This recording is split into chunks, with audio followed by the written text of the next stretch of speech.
ညီကိုရီးယားလုံးပဲမြင်လာပါဗျစီးတီးရေပွဲစဉ်ဘီရိုနာနဲ့ဘိုလောနာပွဲလေးကိုတပွဲကောင်းလေးရွေးချယ်ပေးကြပါတယ်။အနေညာက channel မှာရေးပေးခဲ့တဲ့နှစ်ပွဲမှာဒါဟော့ပိုင်ပွဲလေးကတော့အဆင်ပြေတယ်ချက်စီးပွဲလေးကတော့အဆင်မပြေဘူးဖြစ်သွားတယ်။အရှုံးတော့မရှိဘူးပေါ့ဗျာနော်ဒီလိုဖြစ်နေရတော့2ရက်လောက်ရှိဒီနေ့မှာတော့ကျွန်တော်အကောင်းဆုံးစူးစမ်းပြီးတော့ရေးချယ်ပေးထားပါတယ်။ဒီလိုပွဲလေးတွေလိုရခြင်းရင်တော့ Telegram channel လေးကို join ထားပေးပါဗျ။ဒီပွဲကတော့အကြိုက်တူတယ်ဆိုရင်ယူကစားကြည့်နိုင်ပါတယ်။ဘီရိုနာကတော့အဆင့်16နေရာမှာရှိနေပြီးတော့ဒါတန်းစင်းစုံမှာခြေစွမ်းမတည်ငြိမ်ပဲနဲ့ဒါပွဲတိုင်းနှီးပါတော့ရုန်းကန်နေရပါတယ်။နောက်ဆုံးအိမ်ဝင်9ပွဲမှာဆိုရင်ဒါတပွဲပဲနိုင်ထားပြီးတော့ဒါအိမ်ဝင်10ပွဲမှာ6မှတ်ပဲရထားတာမလို့အိမ်ဝင်ဆန်းဆောင်ရတော့ညံ့ပါတယ်။ဘောလုံးနာကတော့အဆင့်9နေရာမှာရှိနေပြီးတော့ဒါနောက်ဆုံး9ပွဲဆက်နဲ့ပွဲပျောက်ထားတာမလို့ရလက်ပိုင်းပြန်ကောင်းမှုတော့လိုအပ်နေပါတယ်။ဝေခွင်း10ပွဲမှာဒါတပွဲပဲရှုံးထားပြီးတော့ဒါဇေယျအောက်ခြေကတင်းနေနဲ့တွေ့ရင်တော့ဒါကိုတွင်အားတော့ကောင်းလေးရှိပါတယ်။လူစီမိုင်းကိုကြည့်မယ်ဆိုရင်ဘီရိုနာဘက်မှာဒီကကစားသမားဆက်စလောကဒါဒုတိယအကြောင်းလွဲချော်မှာဖြစ်တယ်လို့ကွင်းလေကစားသမား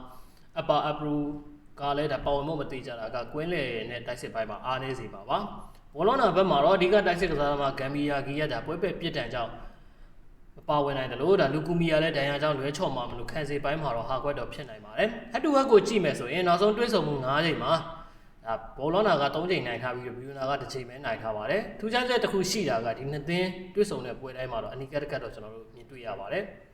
ဘောလုံးနာကတော့ဒါနဲ့ပွဲပျောက်ဆုံးနေပြီမဲ့ဒါနှစ်သင်းလုံးကလည်းတိုက်စစ်ပိုင်းမှာအားနည်းနေတာမလို့အိမ်ဝင်းမှာဆိုရင်ခံစီအမားများတဲ့ဘီယိုနာကိုအနည်းဆုံးတကူအသားလောင်းနဲ့တော့အနိုင်ယူသွားမှာပါညီကိုတို့ဒီပွဲလေးကိုဘယ်လိုထင်လဲဆိုတော့ comment လေးမှာရေးပေးသွားပါအောင်ဗျအားလုံးပဲခုလက်ဖြစ်ကြပါစေဗျ